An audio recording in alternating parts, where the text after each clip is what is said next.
السلام علیکم ورحمۃ اللہ وبرکاتہ۔ میرا نام مدیحہ ہے۔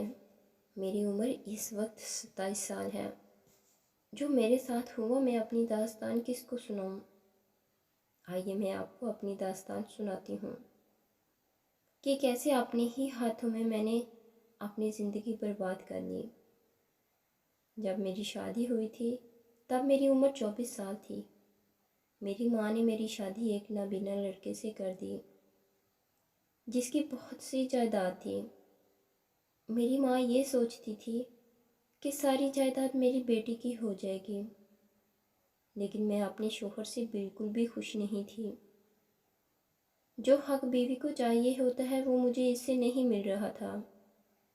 میری شادی کو 5 سال ہو گئے ہیں، میرے 2 بیٹے ہیں، لیکن میں اپنے شوہر کے ساتھ خوش نہیں تھی۔ اگر رشتہ داروں میں کہیں فنکشن ہوتا تو میں اکیلی ہی جاتی، شوہر کو ساتھ نہیں لے کر جاتی تھی۔ اگر میں اس کو کہیں لے جاؤں تو سب رشتہ دار مجھے باتیں کرتے تھے۔ پھر میری زندگی میں ایک ایسا موڑ آیا جس نے مجھے ہلا کر رکھ دیا۔ میری خالہ کا بیٹا جو کہ گاؤں میں رہتا تھا وہ یہاں شہر ہمارے پاس کام کے سلسلے میں آ گیا اور ہمارے گھر پر رہنے لگا، کیونکہ اس کے پاس رہنے کے لیے کوئی جگہ نہیں تھی۔ ایک دن وہ اپنے کام سے آیا اور مجھے کھانے کا کہہ کر اپنے کمرے میں سیدھا چلا گیا۔ میں نے محسوس کیا وہ بہت پریشان لگ رہا تھا۔ میں کھانا لے کر اس کے کمرے میں چلی گئی۔ اس نے کھانا کھایا اور مجھے کہنے لگا کہ مدیحہ، مجھے تم سے کوئی بات کرنی ہے۔ میں نے کہا اسد بولو، کیا بات کرنی ہے مجھ سے؟ کہنے لگا میں بہت پریشان ہوں۔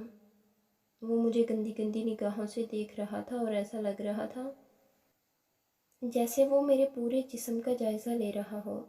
میں بھی تو یہی چاہتی تھی کہ وہ میری طرف دیکھے، میری ہر وہ خواہش پوری کرے جو میرا شوہر نہیں پوری کر رہا تھا۔ اس نے مجھے کہا کہ میری بات مانو گی، پلیز انکار مت کرنا۔ اچانک مجھے باہر سے کسی کے آنے کی آواز سنائی دی۔ میں جلدی سے کمرے سے باہر آنے لگی تو اس نے میرا بازو پکڑ لیا اور مجھے کہنے لگا کہ مدیحہ آج رات میرے پاس لازمی آنا، مجھے بہت اشیاء ضرورت ہے، کچھ دنوں سے بہت بے چین پھر رہا ہوں۔ میں اس کی بات کو سمجھ گئی تھی کیونکہ میں تو شادی شدہ تھی۔ اس کی بات اچھے سے سمجھتی تھی۔ میں نے بھی ہنس کر اسے جواب دیا، میں لازمی آؤں گی، مجھے اور کیا چاہیے تھا؟ جو میں چاہتی تھی وہ مجھے مل رہا تھا۔ بس پھر جیسے ہی سب گھر والے سو گئے میں اس کے کمرے میں چلی گئی۔ وہ میرا ہی انتظار کر رہا تھا۔ ہم دونوں نے ساری رات ایک دوسرے سے پیار کیا، ساری رات نہیں سوئے، اور میں صبح ہوتے ہی اپنے کمرے میں چلی گئی۔ اب یہ ہمارا ہر رات کا معمول بن گیا تھا۔ میں روز رات کو آتی اور اپنی خواہش اپنے طریقے سے پوری کروا کر چلی جاتی۔ ایک رات ہم ایک دوسرے سے پیار کر رہے تھے تو میری نند نے ہم دونوں کو ایک ساتھ دیکھ لیا۔ گھر میں بہت ہنگامہ برپا کیا، سب لوگوں کو ہم دونوں کے بارے میں ساری اصلیت پتہ چل گئی۔ مجھے گھر سے نکال دیا گیا۔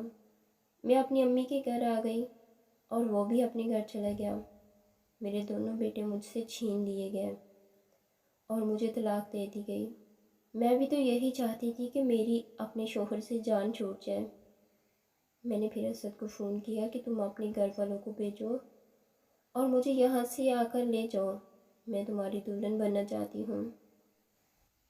لیکن میرے گھر والے نہیں مانے، کیونکہ میرے گھر والوں کو پتہ چل گیا تھا کہ اسد کی وجہ سے ہی مجھے طلاق ہوئی ہے اور ہمارے آپس میں غلط تعلقات ہیں۔ اس وجہ سے میرے گھر والے اسد سے میری شادی کرانے کو نہیں مانے اور پھر ہم دونوں نے گھر سے بھاگ کر شادی کرنے کا پلان بنایا۔ بہرحال ہم دونوں نے بھاگ کر شادی کر لی۔ اس نے 1 ماہ تو میرا بہت خیال رکھا۔ جب اس کا دل مجھ سے بڑھ گیا تو مجھ سے دور رہنے لگا۔ آج میری شادی کو 3 سال ہو چکے ہیں۔ میرے اسد میں سے 2 بچے ہیں اور اسد مجھے اور بچوں کو چھوڑ کر باہر کے کسی ملک چلا گیا ہے اور مجھے خرچہ بھی نہیں بھیجتا، اور میں یہاں پر ذلیل ہو رہی ہوں۔ نہ میرے گھر والے مجھ سے ملتے ہیں اور نہ ہی کوئی رشتہ دار۔ ہر روز پل پل روتی ہوں، ہر روز پل پل مرتی ہوں کہ یہ میں نے اپنی زندگی کے ساتھ کیا کر لیا۔ سچ کہتے ہیں کہ برائی کا انجام برا ہی ہوتا ہے۔